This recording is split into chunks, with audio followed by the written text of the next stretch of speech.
विपक्षी दलों ने भी अपनी अपनी यात्राएं निकाल दी हैं।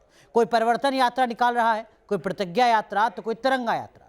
लेकिन जिस जोश खरोश के साथ ये यात्राएं शुरू हुई, उतनी ही तेजी से इन यात्राओं की हवा भी निकल रही है। देखिए जरा।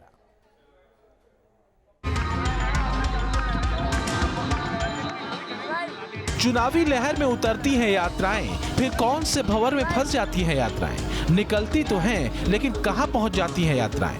यूपी में ढोल नगाड़े और कयामत ला देने के नारे के साथ सियासी यात्राएं निकल चुकी हैं। ताबड़तोड़ यात्राएं हैं। कांग्रेसी, समाजवादी और आम आदमी पार्टी तो इसमें लीड ले चुकी है। लेकिन असल सवाल यह है कि चुनावी यात्राएं गुमशुदा की तलाश बनकर क्यों रह जा रही हैं। कम से कम यूपी में तो यही हो रहा है। चुनावी साल है और इस चुनावी साल में सभी राजनीतिक दल अपने अपने पक्ष में अलग अलग यात्राओं के माध्यम से माहौल बनाने में जुटे हुए हैं। लेकिन गौर करें तो जब इन यात्राओं की शुरुआत की जाती है तब बड़ा शोर होता है, धूमधाम से ये यात्राएं शुरू की जाती हैं। लेकिन जब ये यात्राएं जिलों तक पहुंचती हैं तो कहीं ना कहीं वहां पर इन यात्राओं की हवा निकलती हुई दिखती है। सियासी पैंतरेबाजी में राजनीतिक यात्राएं माहौल बनाती हैं और माहौल बताती भी हैं। पिछले दिनों प्रियंका गांधी ने बाराबंकी में प्रतिज्ञा यात्रा को हरी झंडी दिखाई थी। कांग्रेस की यूपी चुनावों के मद्देनजर ये पहली यात्रा है, लेकिन अभी वो कहां है और कहां तक पहुंची, इसका कोई अता पता नहीं। देखिए, और पार्टियों का हम नहीं जानते कि क्या चल रहा है, लेकिन कांग्रेस जिस तरीके से लगातार जनता के बीच में है और मुख्य विपक्ष में अगर कोई है तो सिर्फ कांग्रेस है। बाकी विपक्ष सिर्फ ट्विटर और सोशल मीडिया पे ही लगातार जनता के बीच बना रहा।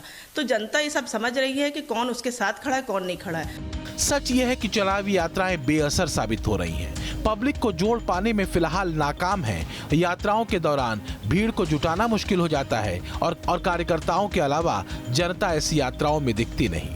ऐसा नहीं है कि चुनावी यात्राओं के फ्लॉप शो का ठीकरा सिर्फ विपक्षी पार्टियों के सिर पर फूट रहा है। बीजेपी की आशीर्वाद यात्रा में भीड़ मन मुताबिक नहीं जुटी। देखिए, भारतीय जनता पार्टी ने जब भी यात्राएं निकाली तो एक बड़ा परिवर्तन आया और बड़ी सफलता दी। उत्तर प्रदेश की सम्मानित जनता ने, देश की सम्मानित जनता ने। चुनावों से पहले अलग अलग यात्राओं के जरिए पार्टियां एक अलग माहौल तैयार करती हैं, लेकिन लगता है इस माहौल में लोगों की अब कोई रुचि नहीं। यूपी में बीजेपी समेत विपक्ष ने कई यात्राएं शुरू की हैं। मसलन कांग्रेस की प्रतिज्ञा यात्रा, आम आदमी पार्टी की तिरंगा यात्रा, समाजवादी पार्टी की परिवर्तन यात्रा, तो इसके जवाब में बीजेपी की जन आशीर्वाद यात्रा उतारी गई है। लेकिन जमीन पर ये चुनावी यात्राएं कोई बड़ी हलचल मचा पाने में नाकाम साबित हो रही हैं, क्योंकि जनता का रिस्पांस ठंडा है। बाराबंकी में प्रियंका की प्रतिज्ञा यात्रा की शुरुआत में तो भीड़ का जुटना मुश्किल हो गया था। ऐसा ही हाल समाजवादी पार्टी और प्रगतिशील समाजवादियों की भी चुनावी यात्राओं का हुआ है। परिवर्तन यात्रा बुनियादी तौर पे आप देखिए तो जिलों से ही निकल रही है।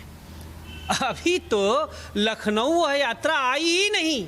महोबा, झांसी, बिजनौर, मेरठ, यहाँ जिला जिला और गांव गांव यह यात्रा चल रही है और सड़कों को आबाद कर रही है। बीजेपी के झूठे वादों और प्रचार प्रसार से जनता इस कदर त्रस्त हो चुकी है कि वो रैलियों और यात्राओं को और गंभीरता से नहीं ले रही है। आज जनता बदलाव के मूड में है। वो 2022 में बीजेपी को सत्ता से उतारना चाहती है और उसी के इंतजार में। तो क्या सियासी पैंतरेबाजियों को जनता अब कोई स्पेस देने के मूड में नहीं है? चुनावी यात्राओं में भीड़ का टोटा तो यही संकेत दे रहा है। वोटर को मालूम है चुनावी यात्राओं में भीड़ का हिस्सा बनने से ज्यादा जरूरी है असल मुद्दों पर वोट की चोट। लखनऊ से अविनाश सिंह के साथ टीम न्यूज़ नेशन।